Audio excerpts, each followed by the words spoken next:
주님의 평화가 함께하기를 축복합니다. 서로 축복합시다. 주님의 평화가 함께하기를 축복합니다.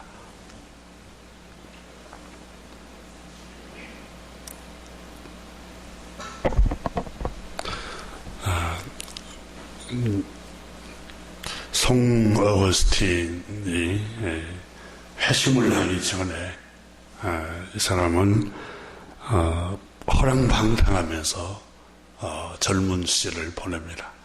그리고 사생활을 낳으며 어머니 속을 엄청 썩힙니다. 그러니까 허랑방탕한 생활을 젊은 시절을 보내고 회심하고 주님께로 돌아와서 고백록에 자신의 죄를 자백하는 걸 기록을 합니다. 이 성 어거스틴의 고백록이 기독교 최고의 고전이 되었습니다. 그 고백록에 그는 자신의 죄를 고백하는 대목이 절절하게 구석구석 다 나오는데 한 부분을 제가 소개합니다. 그가 이렇게 고백합니다. 나에게 화가 있으라. 나는 저주받아도 괜찮을 사람이다. 죄를 너무 많이 졌기 때문에 나에게 화가 있으라. 이렇게 참회를 하는 것 같습니다. 나의 하나님, 내가 당신을 멀리 떠나가면서도 어찌 당신에게 침묵을 지키라고 주장할 수 있으리까? 내가 주님을 멀리 떠났는데 주님께서 나를 안전하게 지켜주세요. 이렇게 말할 수 있겠습니까? 침묵을 지켜주세요. 이렇게 할 수 있겠습니까? 나는 매를 맞아도 마땅한 사람입니다. 나는 화를 당해야 할 사람입니다. 이렇게 고백을 합니다.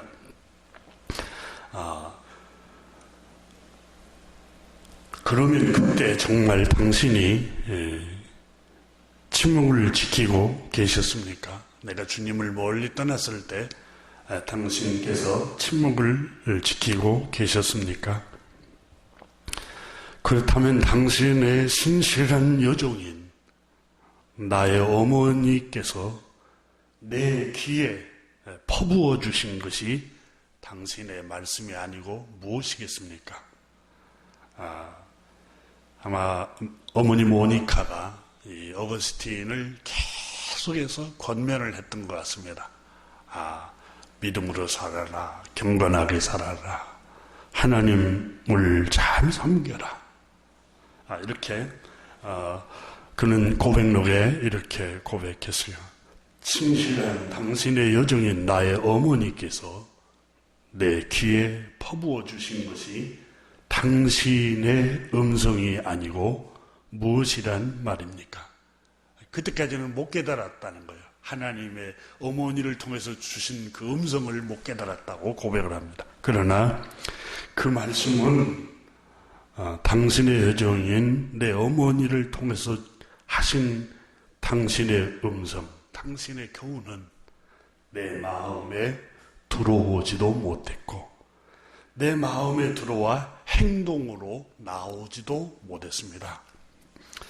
지금도 기억합니다만 어머니께서 퍽 염려가 되어 나에게 조용히 말씀하셨습니다. 아들아, 믿음으로 살아야 한다. 하나님의 말씀의 빛, 그 말씀 빛을 따라 살아가야 한다.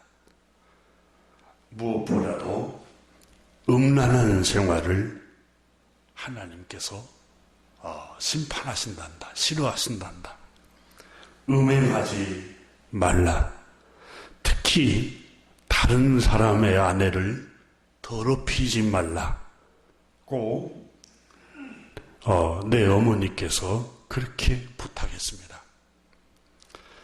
이런 말은 여자들이 보통 하는 엄마들, 다시 말해 엄마들이 보통 아들에게 하는 충고같이 보여 이것을 따르는 것을 오히려 부끄럽게 생각하고 내 어머니의 말씀을 귀담아 듣지 않았습니다. 사실 그 충고는 당신께서로부터 온 것이었으나 나는 그것이 주님께로부터 온 교훈인 줄을 깨닫지 못했습니다. 내 생각에는 당신은 침묵만 지키고 계셔서 어머니만 말씀하시는 줄 알았습니다. 어머니가 자기에게만 하신 말씀인 줄만 알았다는 거예요. 하나님의 음성은 침묵을 지키고, 그러나 당신은 내 어머니를 통해서 나에게 말씀하셨고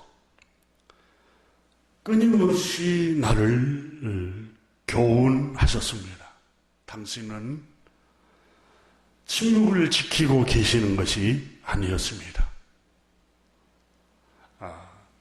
가장 가까이 다가오셔서 당신의 여정인 내 어머니의 음성을 통해서 나를 기가 따갑도록 교훈하셨습니다. 하지만 나는 그것이 당신의 말씀인 줄을 깨닫지 못했습니다. 그러면서 그는 그 고백록에서 슬퍼하며 탄식하면서 회개를 하고 있습니다. 가장 가까이서 주님이 어거스틴과 함께 하셨습니다. 그러나 가장 가까이 있는 주님의 모습을 어거스틴은 알지를 못했습니다. 깨닫지를 못했습니다. 그냥 잔소리 많이 하는 어머니로만 알고 또 귀찮게 하는 어머니로만 알았지, 하나님께서 나를 올바른 길로 갈 수 있도록 돕고 인도하는 천사였음을 나는 알지 못했습니다. 그분은 당신이 보내신 하나님의 사람이었음을 나는 깨닫지를 못했던 것입니다 라고 고백했던 겁니다. 어거스틴은 다 잃어버리고 나서, 모든 걸 다 잃어버리고 실패하고 나서 비로소 그는 하나님의 임재를 깨닫습니다. 가장 가까이 다가와서 친절하게 말씀하시는 그 주님이 보내신 그 어머니의 그 모습이 하나님이 보내시고 하나님이 곁에 와 계신다는 사실을 다 잃어버리고 깨달은 겁니다. 그런 고백을 그렇게 하고 있습니다. 주님은 오늘도 가장 가까이에서 우리 함께 하고 계십니다. 마태복음에 세상 끝날까지 내가 너와 항상 함께 할 것이니라 이렇게 약속하셨습니다. 그리고 주님께서는 우리를 가까이에서 교훈하고 또 말씀해 주시고 가까이에서 친절히 우리에게 하나님의 말씀을 인도해 주십니다. 여러분, 부활하신 주님께서 누가복음 24장에 보면은 실망하고 또 슬픔에 빠져서 내려가는 두 제자, 절망하는 두 제자에게 가장 가까이 가서 하나님의 말씀으로 그들을 생각나게 하고 깨우쳐 줍니다. 그때 누가는 그의 부활하신 주님이 그 가까이에 와 계신 것을 기록을 했습니다. 오늘도 우리 주님은 우리를 안전한 길로, 행복한 길로, 그리고 우리를 빛 가운데로 안내해 주시고 또 말씀으로 인도해 주고 계십니다. 근데 우리는 그의 주님이 우리 가까이 와서 말씀으로 교훈하시는 것을 못 깨달을 때가 너무 많습니다. 나는 우리 모두가 주님께서 하나님의 말씀으로 우리와 동행하시고 가까이 계심을 깨닫는 축복이 있기를 주님의 이름으로 축원합니다. 오늘 우리가 읽은 말씀은 주님께서 주님의 제자들에게, 주님을 믿고 따르는 제자들에게 하신 말씀입니다. 주님을 믿고 따르는 제자들에게 말씀하시기를 너희는 창조주 하나님을 섬겨라, 이렇게 말씀합니다. 창조주 하나님을 주인으로 섬겨라. 너희가 이 세상을 살아가면서 돈과 재물을 주인으로 삼지 말고 창조주 하나님을 주인으로 삼고 인도자로 삼고 살아가거라. 이게 오늘 본문의 중심 내용입니다. 여러분 오해하지 마세요. 이 본문 말씀은 헌금을 많이 하라는 그런 주제가 아니에요. 마태복음 6장 19절부터 24절에 나오는 중심 내용은 창조주 하나님을 주인으로 삼고 인생의 목적으로 삼고 살아가거라. 너 인생을 사는 목적이 돈 벌고 재물을 쌓기 위해 사는 게 아니라 창조주 하나님을 예배하고 그분을 섬기기 위해서, 그분을 예배하고 그분께 영광을 돌리기 위해서 산다. 그분을 예배하고 그분을 주인으로 섬길 때 인간은 행복해집니다. 이게 오늘 본문의 요지예요.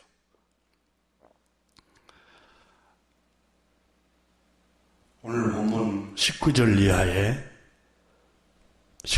이하에 보면 너희는 너희 자신을 위하여 재물을 땅에 쌓아두지 말아라. 땅에 재물을 쌓을 때 어떤 일이 일어나는가에 대해서 19절에서 말씀합니다. 좀과 동록이 해하며 도둑이 구멍을 뚫고 도둑질하니라. 불행해진다는 거예요. 불행해져. 여러분, 돈을 땅에 쌓고 그걸 섬기게 되면은 평안을 잃어버린다는 거예요. 평안을. 여러분, 좀이 슬고 동록이 슬고 도둑이 구멍을 뚫으면 평안을 잃어버리죠. 그러므로 오직 너희는 20절에 보면은 너희를 위하여 보물을 하늘에 쌓아두라. 보물을 하늘에 쌓아두라. 거기 있는 좀과 동록이 해하지 못하며 도둑이 구멍을 뚫지도 못하고 도둑질도 못하느니라. 하늘에 보물을 쌓으라. 이렇게 주님께서 말씀을 하십니다. 왜냐하면 평안을 누릴 수가 있을 뿐만 아니라 21절에서 이렇게 말합니다. 너의 보물이 있는 곳에는 너의 마음도 있느니라. 지금 주님이 오늘 본문을 통해서 우리에게 가르치려고 하는 말씀 가운데 너의 마음이 하나님을 섬기느냐, 너의 마음이 돈과 재물을 섬기고 있느냐, 돈과 재물을 섬기는 것이 얼마나 허망한 일인 줄 아느냐.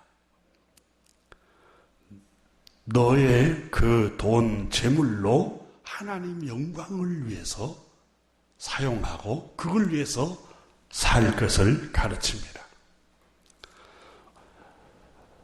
22절에서 이제 주님께서 이하에서 말씀하시기를 인간의 육체, 바디, 몸을 비유를 듭니다. 몸을. 몸의 가장 지체 중에 다 중요합니다. 뇌가 제일 중요하고 다 중요하지만 이 몸이 건강하고 또 올바로 인도받기 위해서는 눈이 밝아야 한다. 이렇게 예수님이 비유를 들었습니다.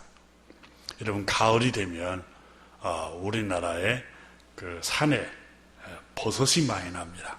근데 그 버섯을 채취하러 갔다가 독버섯인지 몸에 좋은 버섯인지 구분을 잘 못해서 독버섯을 따다가 섭취하여 먹고 죽는 사람들이 종종 많습니다. 가을에 그런 일이 일어나죠.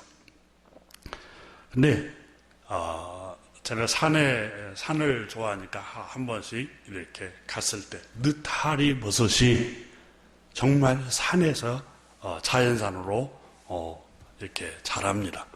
제가 채취도 해봤어요. 근데 이 느타리 버섯이 진짜 먹을 수 있는 버섯, 그리고 똑같아요. 근데 독버섯이 있어요. 똑같은 모습을 갖고. 그래서 그 경험이 많고 인생이 오래 사신 분들, 노인에게 물어보니까 제가 채취한 것 중에 하나는 독버섯, 하나는 먹을 수 있는 거, 이렇게 구분을 해내시더라고요. 제 눈은 구분이 잘 안 돼요. 시력이 좋지 않으면 이렇게 분별을 잘 못합니다. 분별을. 우리가 음식을 먹을 때도 시력이 좋아야죠. 시력이 좋아야 이 음식에 이물질이 들어있는지 깨끗한 음식인지 이렇게 구별을 할 수가 있고 식별을 할 수가 있습니다. 이게 시력이 나쁘면 분별이 잘 못해요.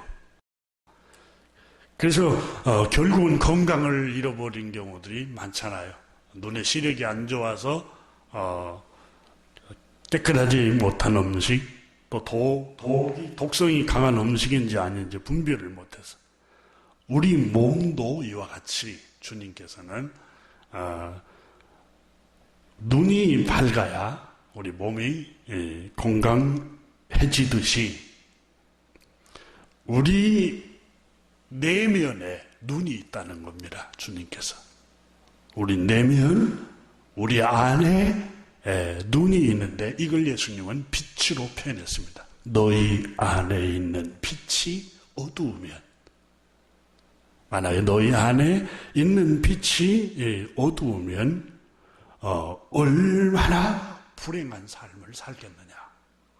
그게 23절에 눈이 나쁘면 온몸이 어두울 것이니, 눈의 인간의 육체의 눈에 비교하면서 이와 같이 그러므로 너에게 있는 빛이, 너의 안에 있는 빛이, 그 말이에요. 너의 안에 있는 빛이 어두우면, 너의 안에 있는 빛을 뭘 말하냐면 원문에 보니까 너의 마음과 생각이 어두우면, 그 말입니다.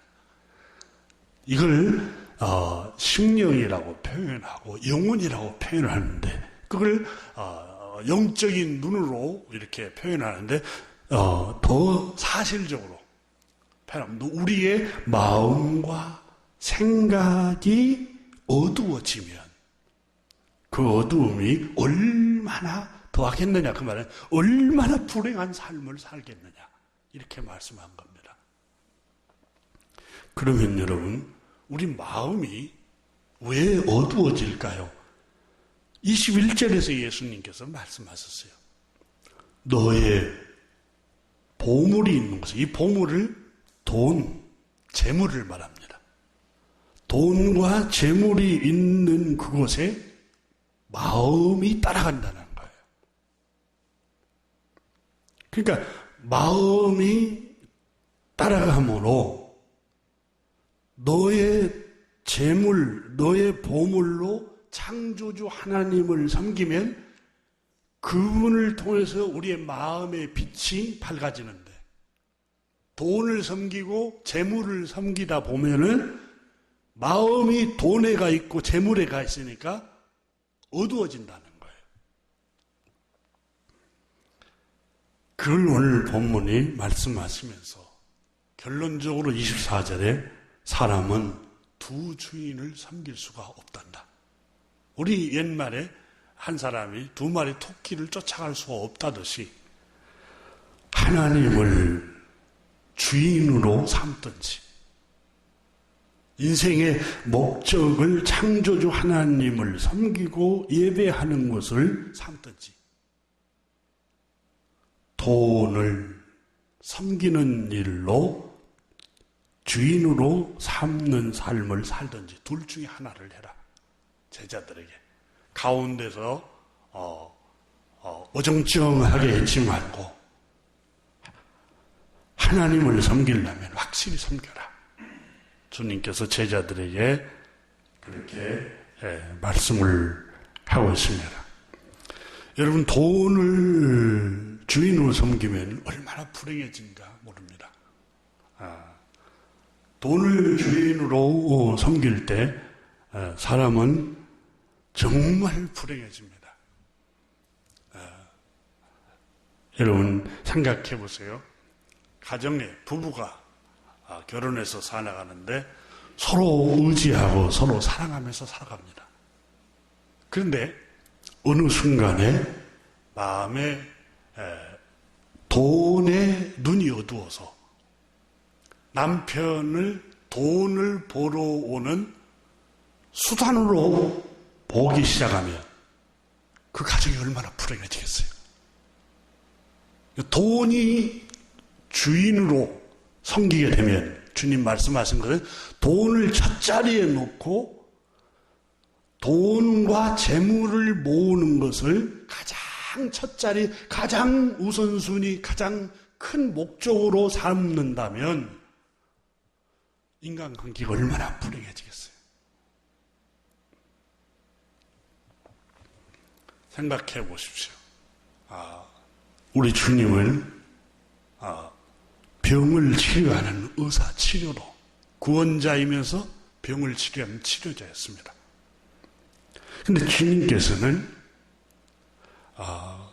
사람을 불쌍히 여기고 긍휼히 여기고 하나님께서 말씀하신 대로 사람을 사랑하는 게 주님이 그 사람을 사랑하기 위해서 오셨어요. 네. 여러분, 의사가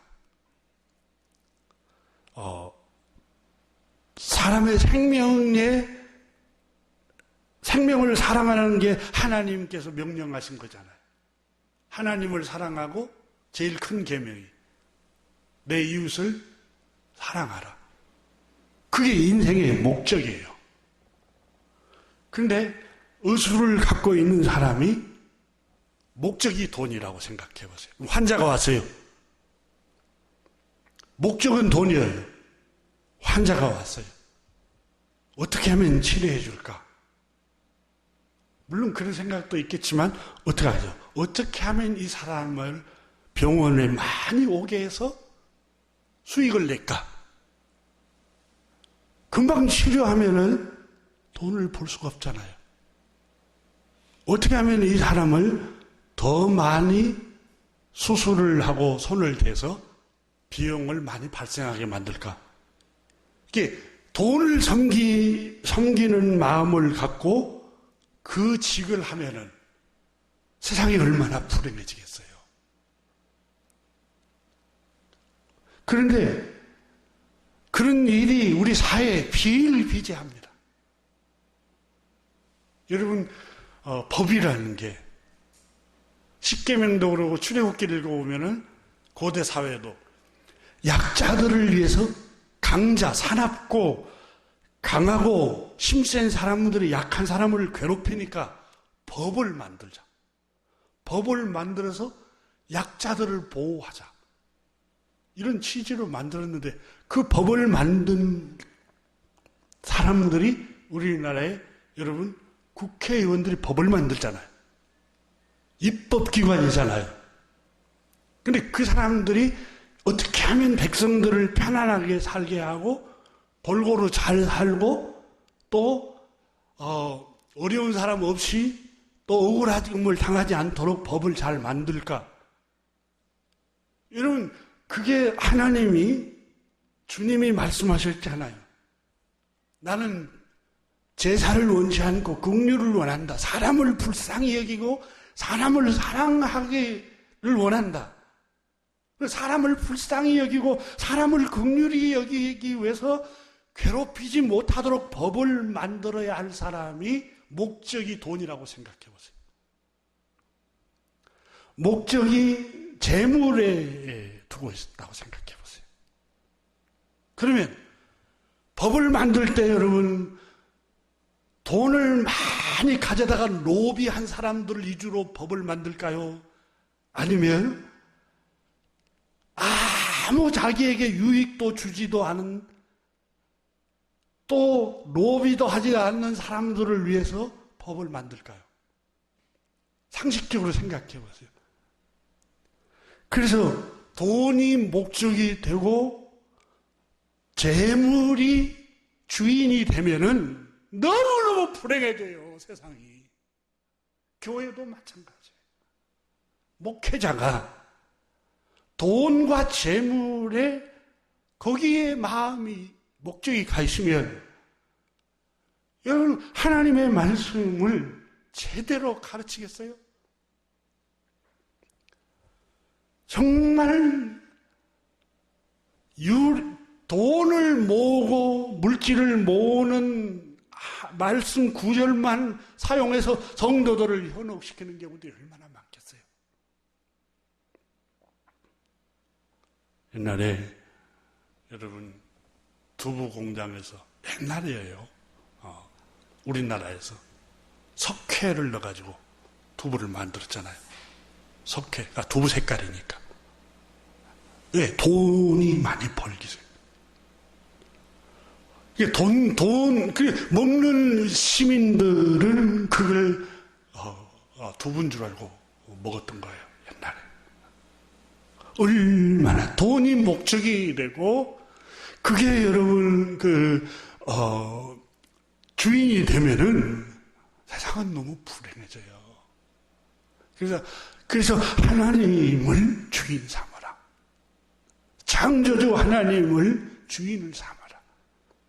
막연히 창조주 하나님을 그냥 우리가 열심으로 예배하는 게 그 주인 삼는 게 아니라 창조주 하나님 말씀에 순종하라는 거예요. 그 말씀을 두려워하고, 창조주 하나님의 말씀이 뭡니까?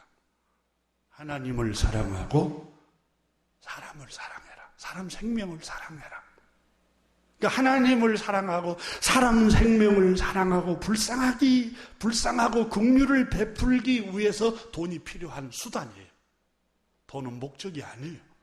돈은 하나님이 우리에게 주신 유용한 아주 수단입니다. 좋은 거예요. 나쁜 게 아니에요. 그런 목적은 아니에요. 지금 주님이 제자들에게 그 말씀을 하고 있는 거예요.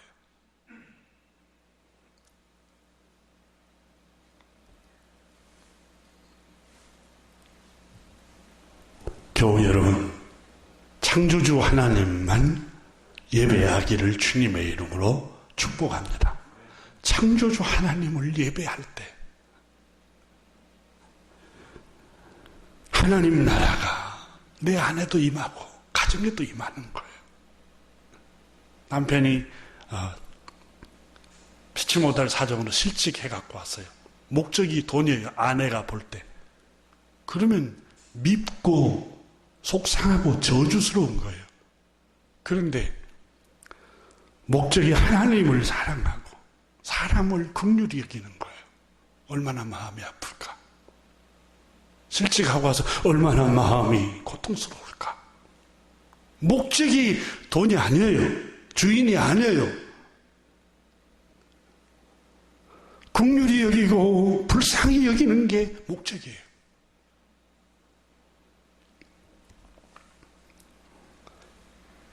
이게 주님의 뜻입니다. 주님께서는 제자들에게, 복음을 전하려고 하는 제자들에게 너의 마음이 어둡지 않도록 해라. 여러분, 주님의 제자들, 결국은 이 교훈을 귀담아 듣지 않는 사람이 12제자 중에 한 사람이 있었어요. 은 30에 마음이 어두워서 우리 주 예수 그리스도를 팔아버린 가룟 유다였어요. 여러분, 돈이 목적이면 자녀 교육시키겠어요? 재물 쌓고 부동산 늘려가고 그 재미로 사는데 자녀를 교육시키면 시킬수록 돈이 드는데 얼마나 불행했어요. 가족 중에 몸이 아파요. 누군가가. 그래, 거의 병원에 데리고 가려면 돈이 엄청 들 것 같아요. 돈을 주인으로 삼으면 돈 아까워서 치료를 안 시켜줘요.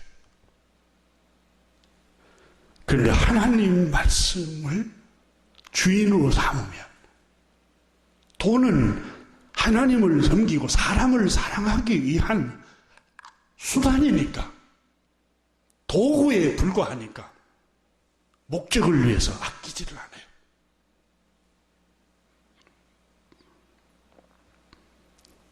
로마서 1장에는 바울 사도 선생님은 로마에 있는 교우들에게, 로마에 있는 교우 여러분, 우리가 창조주 하나님을 섬기지 않고 예배하지 않으면 얼마나 위험한 줄 아십니까? 그랬어요.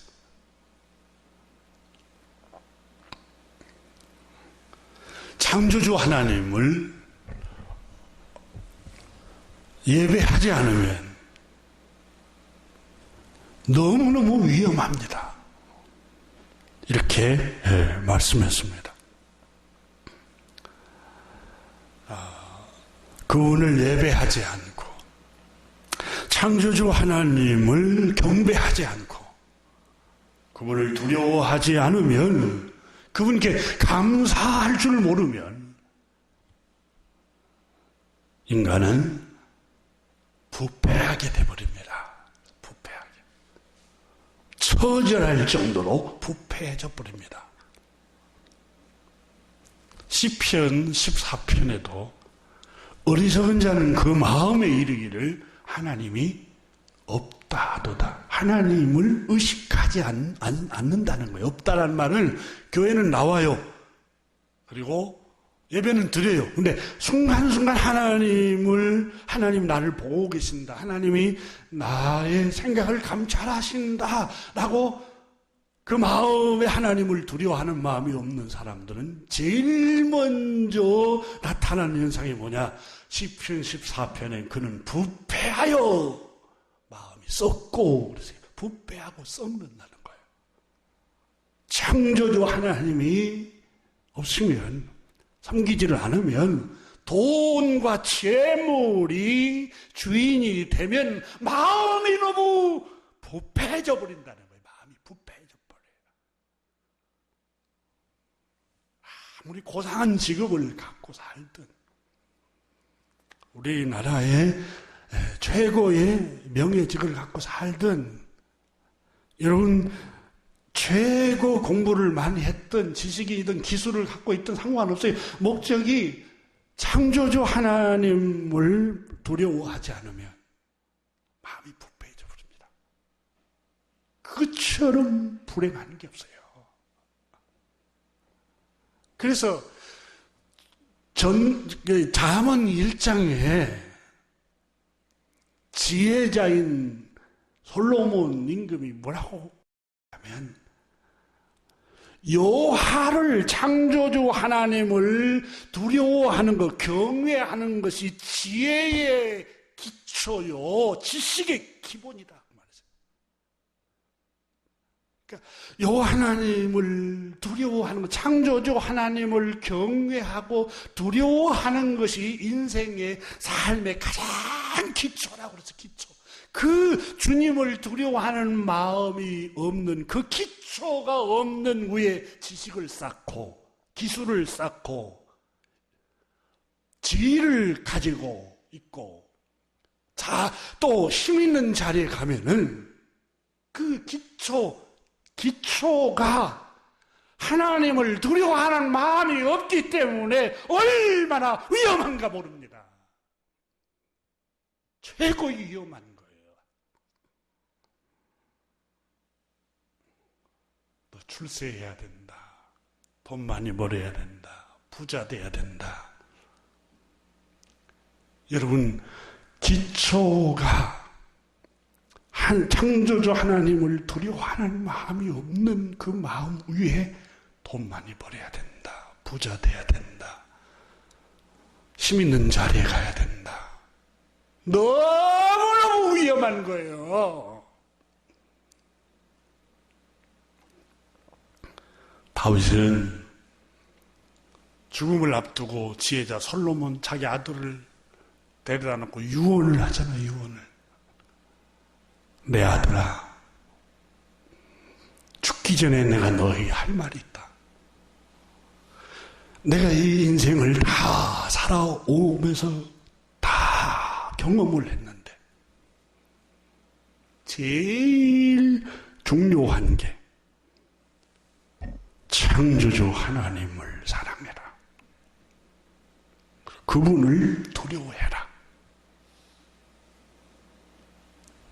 이거 기초예요. 이게 지혜의 근본이요. 여호와를 경외하는 지식의 기초예요. 여러분, 그 마음이 없는 생활이 얼마나 부패한가를 성경이 우리에게 가르치고 있습니다. 로마서 1장에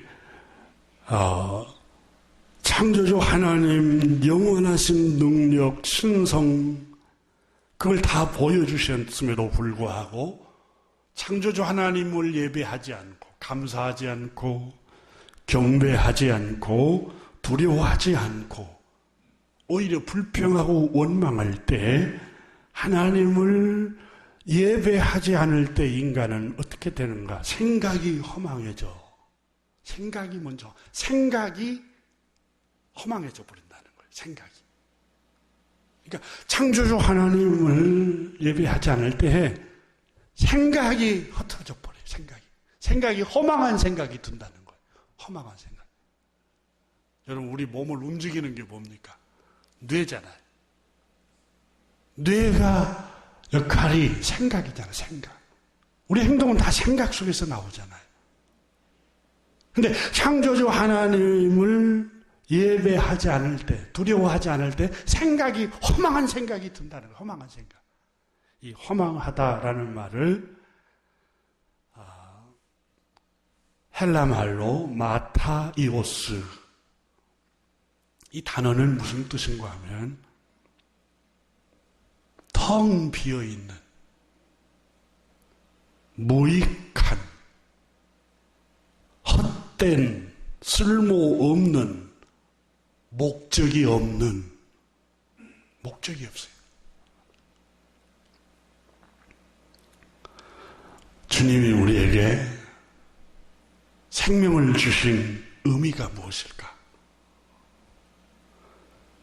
주님이 나를 세상에 보내신 목적이 뭘까?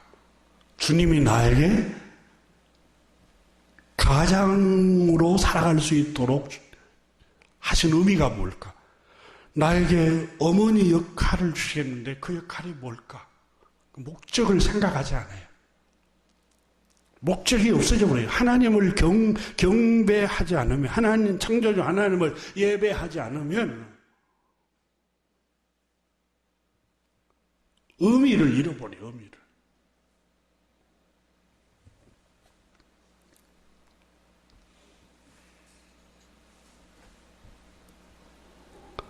여러분, 그 출애굽기 32장의 모세가 기록에 보면은 이스라엘 백성들이 그 애굽 땅 노예 생활을 하면서 학대와 울부짖음과 그 슬픔 속에 자녀들을 나일강에 던지는 그 고통 속에 있다가 하나님께서 모세를 보내셔서 이스라엘 백성들을 이렇게 애굽에서 들어서 이렇게 끌고 해방을 시키잖아요. 그죠? 해방을 시켜서 나옵니다. 처음에 여러분 하나님의 인도하심이 그렇게 사람을 통해서 이렇게 인도를 하셨어요. 근데 이제 시내산에 딱 도착을 하자 모세를 하나님이 부르시니까 시내산에 올라가서 말씀 10계명을 받으려고 말씀으로 올라갔는데 40일이 돼도 내려오지를 않아요. 가까이 되는데. 그러니까 이스라엘 백성들이 32장에 가면은 뭘 찾냐면 32장 1절에 보면은 일어나라 우리를 위하여 우리를 인도할 신을 만들자. 모세 곧 우리를 애굽 땅에서 인도하여 낸 사람은 어떻게 되었는지 알지 못합니다. 그러니까 눈에 보이는 지도자가 없어요. 어디 가버렸어요.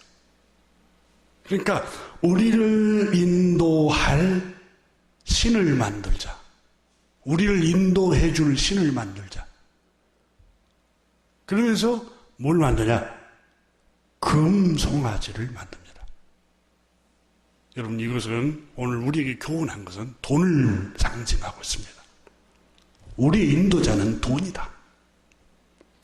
우리를 안전하게 인도할 자는 재물이다. 우리가 축적해 놓을 재산이 우리를 안전하게 인도할 것이다.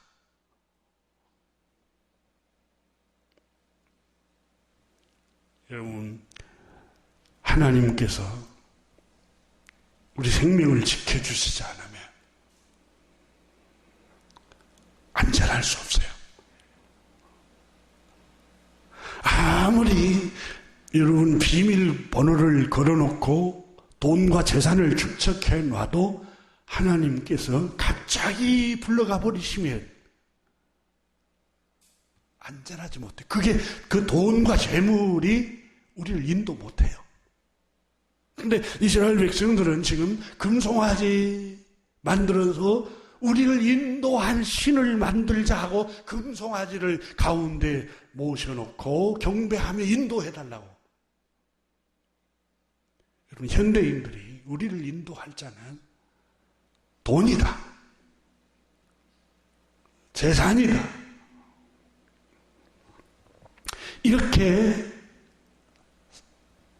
사단은 부추깁니다. 교우 여러분, 생명의 주관자이신 창조주 하나님이 우리 생명을 지켜주지 않으면 절대 우리는 하루하루 우리의 생명이 연장될 수가 없습니다. 우리의 인도자는 창조주 하나님 한 분이십니다.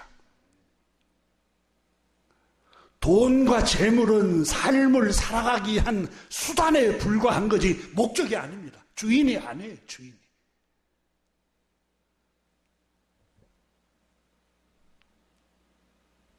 지난주에 어떤 분을 뵀는데 목사님 우리 어린 시절에 더 행복했던 것 같아요. 더 못 살았지만 좋은 아파트는 아니고 흙집에서 살고 이제 고기도 많이 먹지 못하고 어려운 시절을 보냈지만 정겨웠고 또 이렇게 스트레스를 받지 않고 심한 경쟁을 하지 않고 마음은 여유롭게 평안하게 살았던 것 같아요. 정말 그랬던 것 같습니다. 라고 저도 공감이 가더라고요.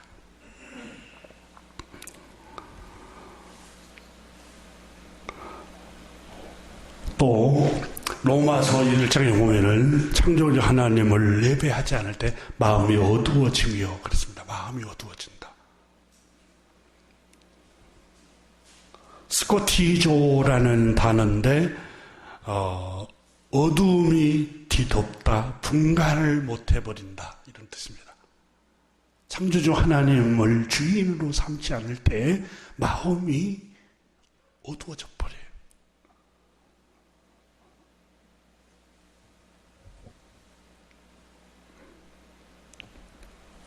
로마서 1장은 어떻게 어두워지느냐?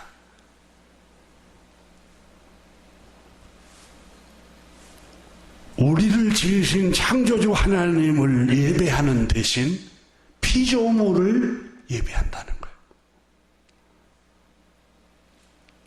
가령 해, 달, 별을 섬기고 에스겔서에 태양을 섬기는 사람들이 있었잖아요.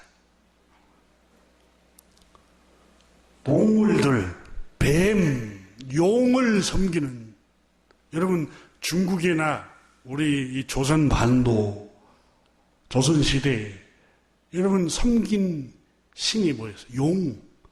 여러분 청와대 뒤에 의자에 그려져 있는 게 뭡니까? 용이에요, 용. 용이잖아요, 이렇게. 그걸 숭배했어요. 중국도 마찬가지로. 제주도는 뱀을 숭배했습니다. 뱀을. 우리 동네에는 큰 당산나무, 나무를 숭배했어요. 나무를.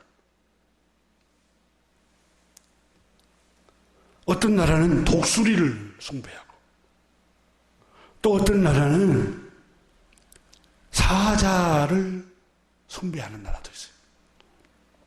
그러니까 하나님을 예배하지 않으면 인간의 마음이 얼마만큼 어두워지냐면 동물을 다 거기다가 숭배를 하죠. 여러분 한번 우리가 생각할 때 너무 어리석게 보이잖아요.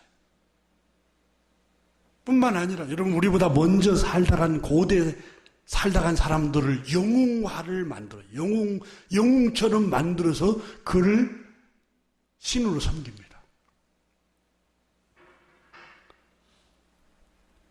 창조주 하나님을 섬기지 않으면 사람이 이렇게 어리석어져요. 여러분 우리는 동물만 섬기는 걸 어리석게 보이죠.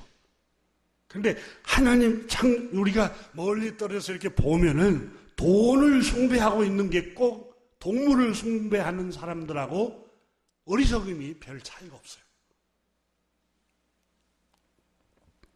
그다음에 로마서에는 음란해진다 이렇게 나와요. 음란해진다. 완전히 음란해져 버리고 말아요.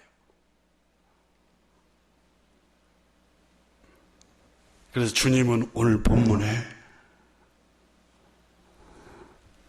하나님을 주인으로 삼으라고 말씀하고 있습니다.